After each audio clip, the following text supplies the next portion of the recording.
The dress shirt is made in Bangladesh, the two-piece pinstripe suit, Indonesia, the silk tie and cufflinks, made in China. What brings this ensemble all together is the name on the label. They are all Donald J. Trump's signature brand. What can you tell me about where these were made? Well, Bangladesh, for example, has the lowest wages and the worst and most unsafe working conditions of any major apparel exporting country. Scott Nova heads an independent labor rights group that conducts investigations of the garment industry, which he says is an industry on the hunt for ever cheaper labor. And shipping documents reviewed by CNN confirm Trump's signature brand is no different. Take this shirt. In 2014, it would have been sewn together in a factory in Honduras, where workers make an average $1.30 an hour. It wasn't cheap enough. That same year, the company Donald Trump hired to make his shirt in Honduras ended the Honduran contract. Our Donald Trump shirt, bought recently over the internet, was made in Bangladesh, where the average garment worker earns 30 cents an hour. What?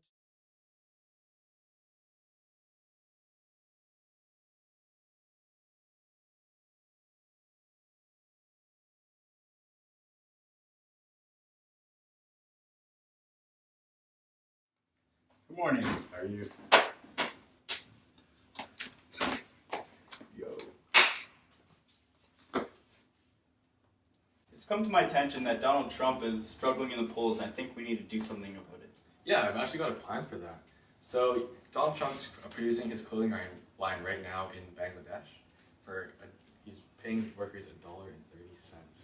So I was thinking, since we want to get rid of the trade agreement, as well as bring production back to the U.S., I think he should bring his company back first to make a good example of himself, so that other companies will follow him.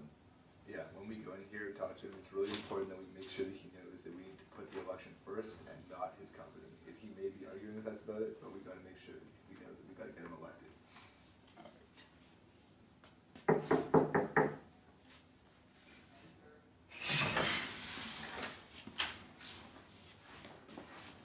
Good morning, Mr. Trump. We have a couple questions we'd like to ask you regarding your company. All right. So we just want to hear what your thoughts are on bringing your company's production home instead of doing it overseas. We want to hear your thoughts on that. Sure. Are you guys referring specifically to my clothing company?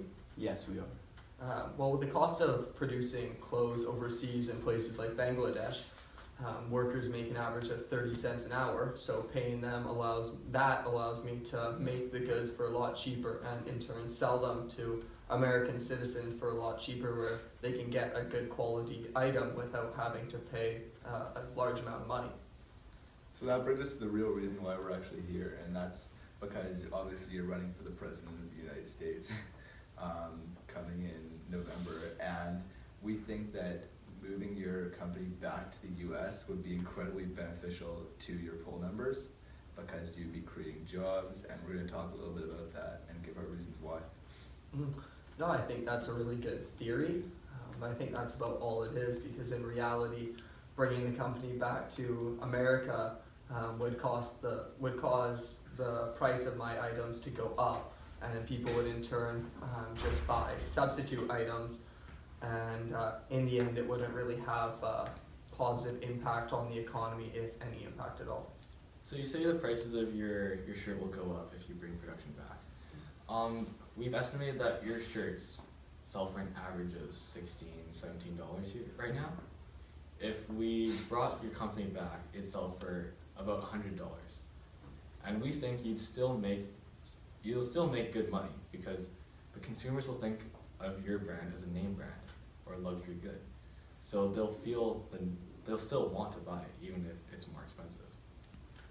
I think what you need to understand is the voters I'm trying to appeal to right now are the middle class workers.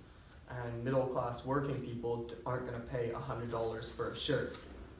They pay $16 for a shirt, and by charging them more, if they already have a job, why would they want to vote for me more when I'm now making stuff for them cost more money? Yeah, that's a very good point, Mr. Trump, but it actually brings us to the concept of income elasticity. And so by moving your company into the US, that would actually create more jobs for the working class people, which you just mentioned.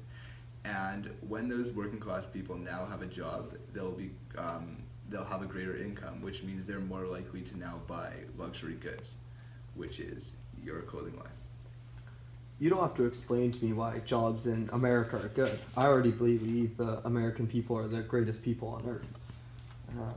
But what I can say is, if I bring the company back to America and people don't buy the shirts because of the raised price, and we've now invested more money in the cost of making each shirt, and eventually over time the company will go out of business, and now all these people have lost jobs, that ends up being worse for the economy. So how can we avoid that?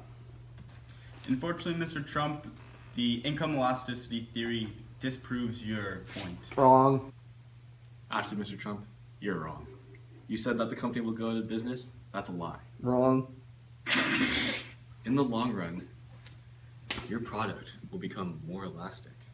My product's not elastic. Preferences will change. It's cotton. Consumer preferences will change, and you will be president. I don't know how many $6 billion companies you own. I own one. I haven't gotten to this point by making dumb decisions like the one you're suggesting. I don't know if you know of this thing called opportunity cost. To tell you about opportunity cost is my daughter Ivanka. Wait, aren't you supposed to be saying it? I don't know what opportunity cost is. For me, the opportunity cost of bringing my clothing company back to the States is things such as rebuilding factories in America, the cost of closing down the ones that are currently over there, hiring workers, going through that process, paying them more money. That's all part of an opportunity cost that is being paid directly by my company. We see your point and we think you're right, but in the long run, I think it'll be more beneficial if you're patient and stick through it. I don't know if you guys are in this country legally, but maybe I agree with you on this one. What I learned from the presentation is that although it might not be good for me in the short run, as a future presidential candidate, I need to think about my poll numbers, and ultimately, economically in the long run for my company, it will most likely have a positive impact.